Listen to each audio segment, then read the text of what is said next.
So students now, echinodermata. So we'll discuss echinodermata now. Now students, when we call about echinodermata, most commonly which we think as about starfish. Clear? So now what are the characters of echinodermata? If we think, we will find they are exclusively marine. That means we don't find any terrestrial or freshwater organism, and they are benthic. Benthic means they lies at the bottom, at the bed of the ocean or ocean floor. So starfish are first of all exclusively marine, and they are the benthic animals. Clear? If we talk about the symmetry, you can easily see they are radially symmetrical. Clear? You can cut it through this plane, or you can cut it through this plane, or you can cut it through this plane.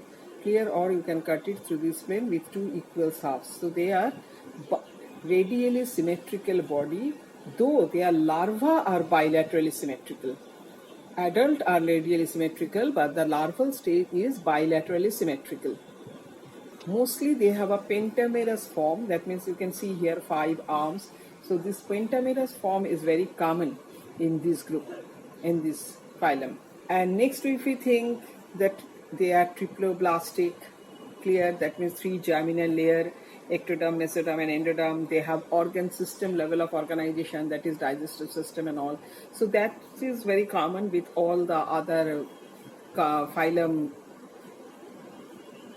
which are neighbor to it. But another interesting thing in echinodermata, they lacks head and does not show any segmentation. They don't possess any head.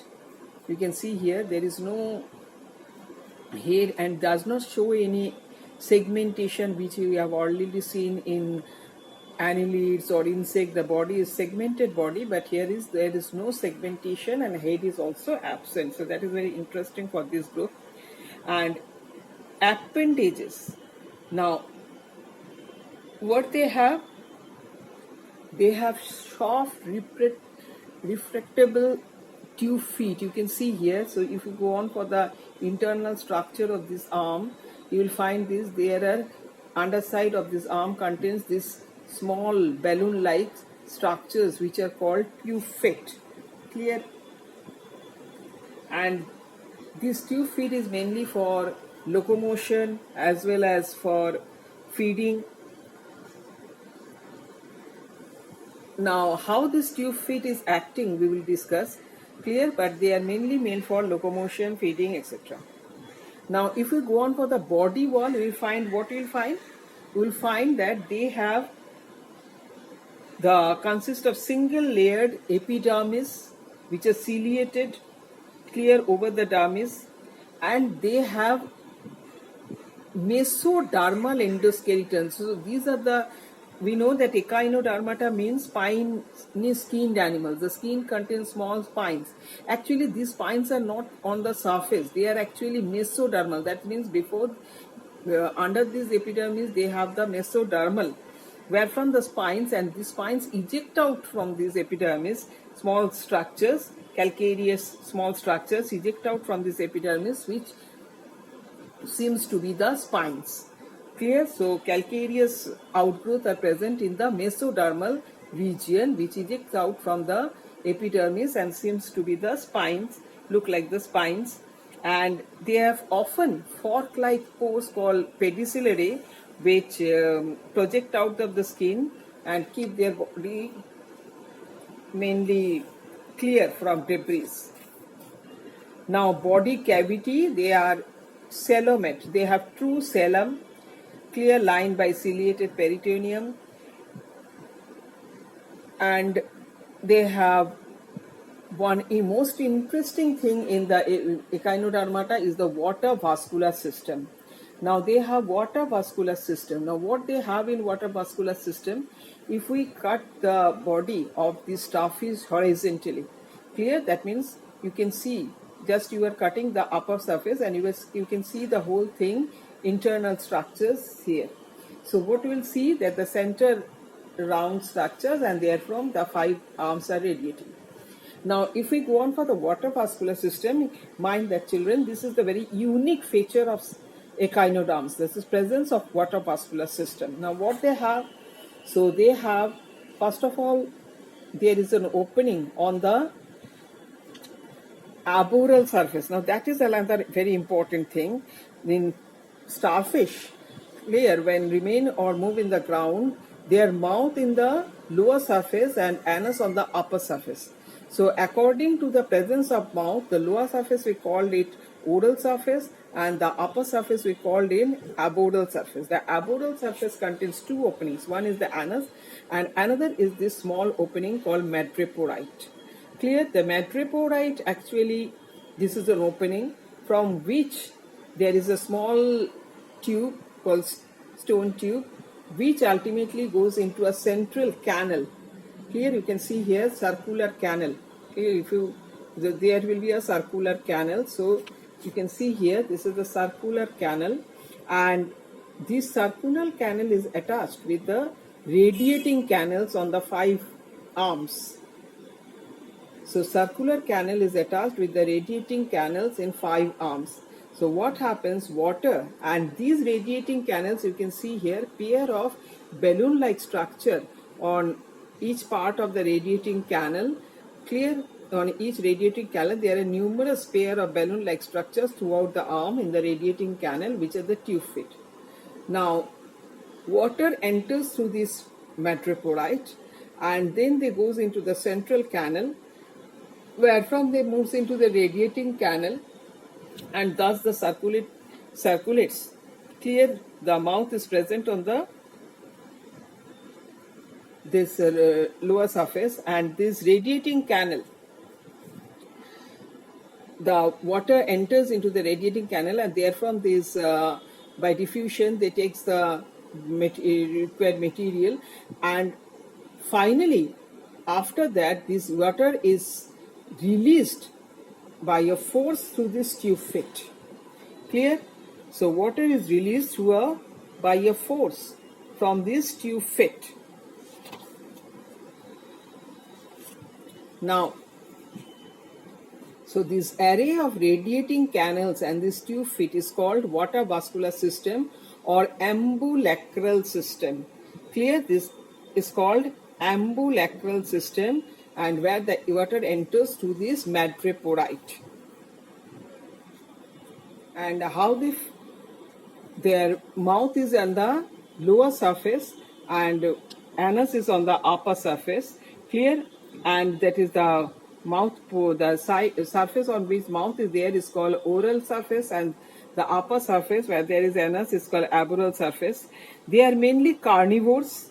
They feed upon the bivalves and other small the shells of the bivalves are pulled out and by the help of this tube fit, clear, and the stomach, these bivalves or these small insects which they are supposed to eat enters through this tube fit. Clear? By the help of this tube fit and stomach entered, clear, through the everted out through the mouth.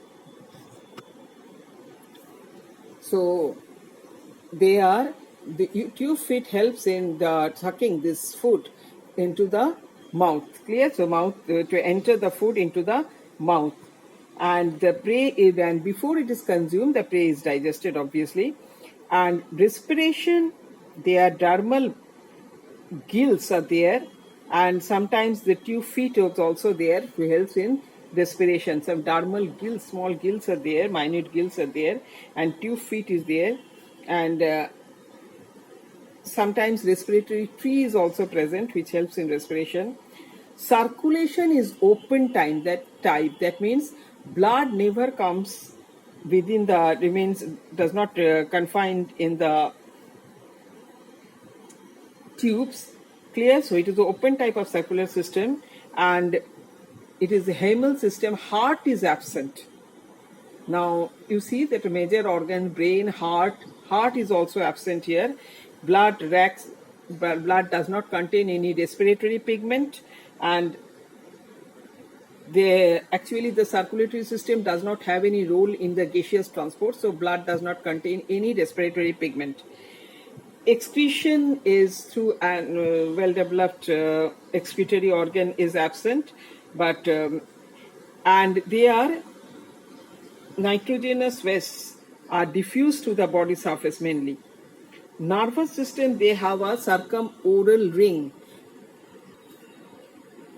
So you can see here, after the central canal, there is a oral ring of nerves. Clear? So they have a circumoral ring with radial, and the radial nerves with coming in the each arm.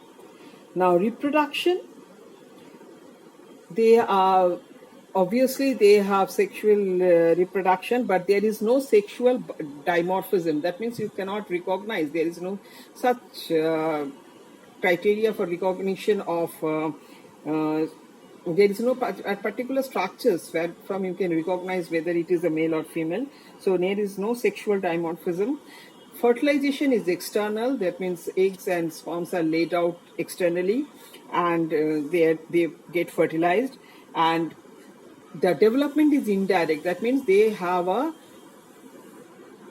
phase where there is a bilateral free swimming larva, and then which grows to adult. And so it is indirect development. And one very important thing is that they have the power of regeneration, that is autotomy. Clear? If a part of this arm is broken down, they can regenerate this part. And another thing is that if suppose this part is get broken down, this surface will be able to regenerate it. But if the arm is broken down, in such a way that it is containing the nerve ring as well as this central canal, clear, then this arm also can regenerate a new organism. So if the arm is broken in such a way that it from a apical part it is broken down, it is not containing this central region, then the starfish can generate that arm. But if arm is broken down in such a way that it contains the central canal and the nerve ring, then not only the starfish will be able to regenerate its fifth arm, but the arm is also able to regenerate a starfish. So that is a huge capability of regeneration do they have. And the most common is the Asterias starfish, and others are like Echinus, sea urchin, then Cucumeria, sea cucumber. So all these are examples of echinoderms.